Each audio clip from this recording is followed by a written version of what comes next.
Arakan রাজ্য যেটা বাংলাদেশের হওয়ার কথা ছিল, বাট আমরা পাইনি আরাকানকে।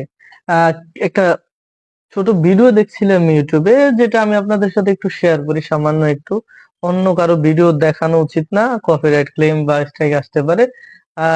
দ্য ডেইলি ইনকিলাবকে বলছি, যদি আপনার এই ধরনের উদ্দেশ্য থাকে তাহলে মেসেজ করে বলে দেবেন। জাস্ট মেসেজ দেখুন।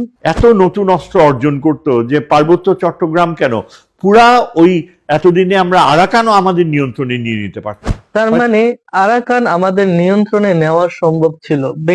কে করেছেন?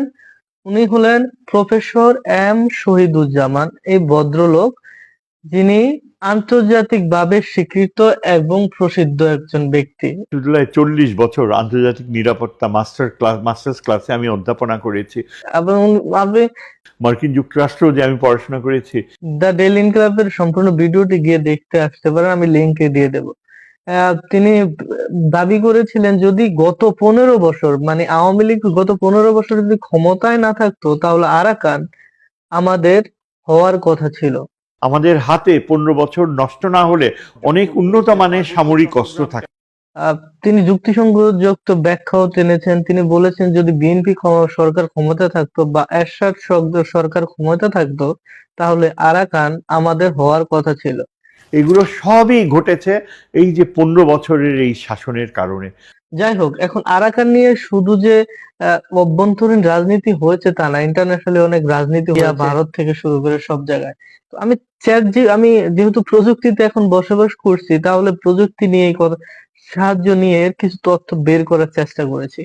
আমি চ্যাট জিপিটি কে জিজ্ঞাসা করেছিলাম, হ্যাঁ, যে আরাকান বাংলাদেশের অংশ হওয়া উচিত ছিল, এই সম্বন্ধে কিছু বলো। আমি বলেছিলাম চ্যাট জিপিটি কে, সে আমাকে এভাবে উত্তর করেছে। একদম লাইন বাই লাইন আমরা পড়ার চেষ্টা করি, যেহেতু তথ্য পেয়েছি। এবং তাকে চ্যাটজিপিটিকে আমি সোর্সের কথা বলেছি। এবার দেখুন সে কি বলে। ঐতিহাসিকভাবে আসলে আরাকান বর্তমান রাখাইন যে মায়ানমার যে অংশ, ঐতিহাসিকভাবে বাংলা অঞ্চলের সঙ্গে ঘনিষ্ঠভাবে জড়িত ছিল। আহ, আরাকান যে অংশ, বিশেষ করে 15 থেকে 1800 শতকের মধ্যে এটি বাংলার রাজনৈতিক, সাংস্কৃতিক ও আহ, অর্থনৈতিক প্রভাবের অধীনে ছিল। এখন প্রশ্ন হচ্ছে, আরাকান কি বাংলাদেশের অংশ হওয়া উচিত ছিল? এটা হলো প্রশ্ন, যেটা আমি আসলে চ্যাটজিপিটি কে করেছি। যে ঐতিহাসিক প্রেক্ষাপট সে তুলে ধরেছে বাংলার সঙ্গে সংযোগ। আরাকানের রাজারা দীর্ঘ সময় বাংলার সুলতানদের আশ্রয় নিয়েছিলেন এবং বাংলার ভাষা ও সংস্কৃতির গভীর